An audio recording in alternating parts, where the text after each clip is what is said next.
जय हिंद साथियों, सभी साथियों को मेरा नमस्कार। साथियों, आज 22 अप्रैल यानी विश्व पृथ्वी दिवस है।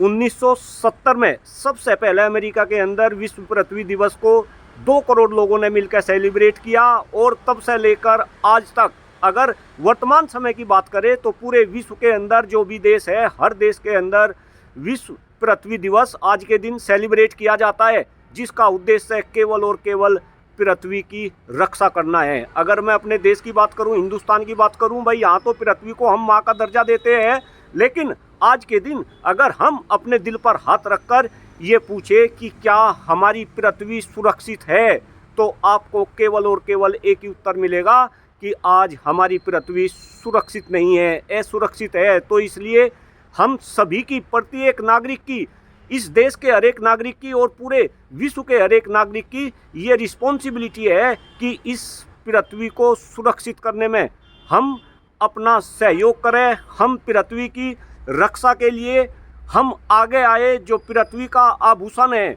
पेड़ पौधे, हम उनकी रक्षा करें। हम जल जंगल और ज़मीन की रक्षा करें। हम इनके रक्षक बने, न कि इनके भक्षक। आज कहीं ना कहीं आधुनिकता के युग में जल जंगल और ज़मीन के लोग भक्षक बन चुके। आप देखो, चाहे वो औद्योगिकरण का दौर हो या शहरीकरण का दौर हो, कहीं ना कहीं पृथ्वी को धीरे धीरे इसके अस्तित्व को ख़त्म करने का काम हम ह्यूमन बीइंग कर रहे। कहीं ना कहीं हमें इस पर सोचना पड़ेगा। जो पृथ्वी के आभूषण हैं, पेड़ पौधे, हमें इनकी रक्षा करनी पड़ेगी। अगर मैं हिंदुस्तान की बात करूं, एक आंकड़ा ये बता रहा कि हिंदुस्तान विश्व का एक ऐसा देश है जिसकी जनसंख्या तो नंबर 1 पे पहुंच गई, लेकिन यहाँ पर प्रति व्यक्ति पेड़ों की संख्या सबसे कम है। अगर मैं अलग अलग देशों की बात करूं, कनाडा के अंदर प्रति व्यक्ति पेड़ सबसे ज़्यादा है, 8,853। अगर इसके बाद दूसरा नंबर रशिया के अंदर प्रति व्यक्ति पेड़ 4,461।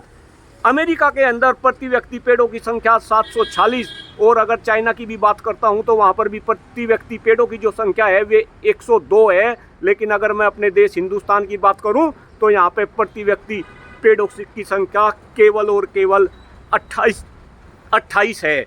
हमें इन पेड़ों की संख्या को बढ़ाना पड़ेगा। और मैं तो अपने अलग अलग, जहाँ भी, चूँकि एक पर्यावरण प्रेमी होने के नाते मुझे बच्चों के साथ या दूसरे लोगों के साथ इस विषय पे बोलने का मौका मिलता है, तो भाई मैं तो बताता हूँ कि हिंदुस्तान के अंदर लगभग 25 करोड़ परिवार, और 25 करोड़ परिवार एक साल में 6 पेड़ खा जाते हैं कागजों के रूप में। यानी कि एक परिवार देश के अंदर जितने पेपर यूज कर रहा, उसके लिए 6 पेड़ों की कटाई होती है। यानी कि 25 crore multiply by 6 equal to 150 crore लोग, 150 करोड़ पेड़ केवल और केवल देश में कागज की खपत के लिए जो है काट दिए जाते हैं। तो क्या हम सभी परिवारों की कम से कम इतनी रिस्पॉन्सिबिलिटी नहीं बनती कि भाई हम ज़्यादा से ज़्यादा पेड़ लगाए? कम से कम एक साल के अंदर 6 पेड़ जो हम कागज के रूप में जो है उनको कटवाने का काम कर रहे, कम से कम वे 6 पेड़ तो लगाए। और मैं सभी साथियों से निवेदन करता हूं कि जल जंगल एवं ज़मीन को बचाने का जो आंदोलन है, जो अलग अलग पर्यावरणविद, उनमें से मैं भी एक हूँ, लड़ रहे, कम से कम आप उनका साथ दो, उनका सहयोग दो, तभी हकीकत में जो है पृथ्वी की हम रक्षा कर सकेंगे। अदरवाइज आने वाले समय में जैसा हमारे बुजुर्गों ने हमें दिया, शायद कहीं ना कहीं उस तरीके की जल जंगल और ज़मीन हम अपनी आगे आने वाली पीढ़ियों को नहीं दे सकेंगे। ध्यान करो किस तरीके का पानी का संकट। आप देखो, फिलहाल आप बेंगलुरु की बात करो, हिंदुस्तान के अंदर मद्रास की बात करो, किस तरीके का पानी का संकट अभी भी चल रहा है और आने वाले समय में ये संकट और गहराएगा। इस आशा के साथ कि सभी लोग इस वीडियो पर चिंतन करेंगे और इस पृथ्वी दिवस पर हम संकल्प करेंगे कि हम पृथ्वी के रक्षक बनेंगे, न कि भक्षक। आप सभी साथियों का बहुत बहुत आभार, बहुत बहुत धन्यवाद। जय हिंद, जय भारत, भारत माता की जय। Thank you.